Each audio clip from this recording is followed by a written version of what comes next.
Everyone, Radhe Radhe. तो शिवरात्रिको दिन हो आज। धेरै धेरै शुभकामना छ सबैलाई शिवरात्रिको। सो म चाहिँ आज बिहान बिहान उठेर दिदी घर आएर यहाँ पूजाको तयारी गर्दैछु। मन्दिर पुछपाछ गर्नको तयारीमा छु। दिदीले चाहिँ यताउता गर भनेर बजार गर्न भनेर गए। सो यतापट्टि दिदीको छोरीहरूले पनि मलाई हेल्प गरिदिरहेका थिए। सो म यता भाइ पनि आउँदै थियो फुल लिएर गाउँदेखि। त उसले पिलपिलीको मतलब भाडाको लागि खुजुरा दिएन छ अनि म 10 रुपैयाँ लिएर गइदिएकी थिएँ बाटोसम्म। अनि यता आएर सब्जीको तयारी गर्न, सब्जीहरू काट्नको लागि हामी बाहिरै बसौँ न त घाममा हैन, ठन्डाको दिन पनि हो, त्यस्तो गर्मी छैन भनेर बाहिरै बसेर अनि सब्जी काट्न भनेर बस्यौँ। अनि पकाउनको लागि चाहिँ अब म, दिदीको छोरी हेरु नै थिए, अरू कोही पनि थिएनन्। मैले नै एड गरेर अब पकाउन त जे जस्तो सक्छु त्यस्तै बनाउँछु। अब धेरैजनाको फेरि आँटै लाग्दैन नि त फट्टै बनाउनलाई। त्यही पनि अब यसपालि चाहिँ ट्राई गरेँ एउटा पूजामा अब बनाऊँ न भनेर। अनि त्यता म सब्जीहरू काट्दैछु।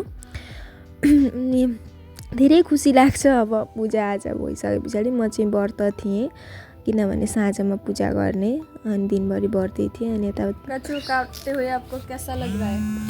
बहुत मस्त मस्त। इसमें डाल दो। इसमें क्यों? मैंने तो ऑलरेडी उसमें डाल दिया। अनि यता चाहिँ अनि सब्जीहरू धोइधाइ गर्दै थियौँ हामी चाहिँ। दिदीको छोरी चाहिँ मेरो ब्लगमा यस्तो हेरिरहेको थिएँ।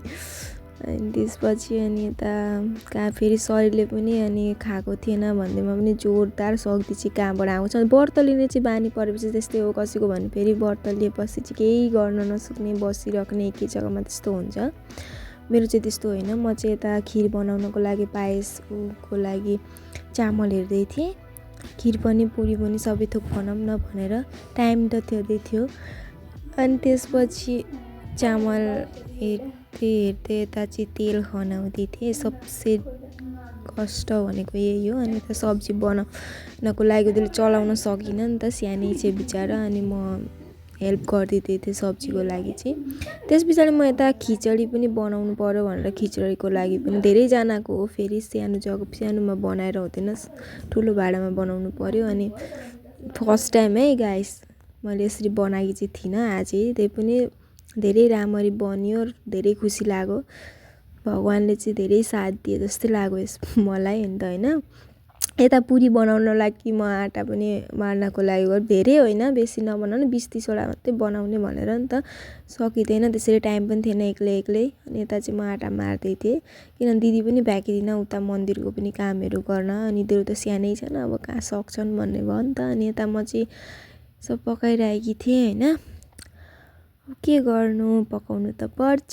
छोरी मान्छे भइसकेपछि सबै जान्नु पर्यो नै। बिहे गरेर गएपछि पनि जान्नुपर्छ, अहिले पनि जान्नुपर्छ, त्यस्तै हो। अब गाइस के भिडियो चाहिँ म धेरै कन्टिन्यू गर्न सक्दिनँ, भ्याउँदिनँ। भिडियो गर्न भ्यायो भने पनि एडिट गर्नै भ्याउँदिनँ हौ, त्यस्तै पर्छ। अब ड्युटी जाँदाखेरि, घरमा बस्दाखेरि यताउताको भिडियो क्लिप लिनु, ड्युटीको अब ड्युटीमै बिजी हुन्छ नि त, त्यस्तै हो। हेर्नु सबै भिडियो स्किप नगरिकन, राम्रो लाग्ला लाइक कमेन्ट सेयर पनि गरिदिनु। धेरै नगरे पनि लाइक र कमेन्ट राम्रो एउटा गरिदिँदा भइहाल्छ, सेयर नगरे नि केही छैन। सो यता चाहिँ पुरीहरू आलु भुट्दै थिएँ म। अनि यता रेडी भइसक्यो खिचडी, यति पकाएँ मैले, अझै अर्को भाँडामा पनि थियो। त्यसपछि यता मन्दिरको लागि, पूजाको लागि दिदीले निकालेर चाहिँ लगेकी थिएँ। यता सब्जी अनि यता त्यो भाजी, अनि यतापट्टि खिर पनि थियो। त्यो यसको पछाडिको भिडियो फेरि आउँदैछ बेलुकाको। By by.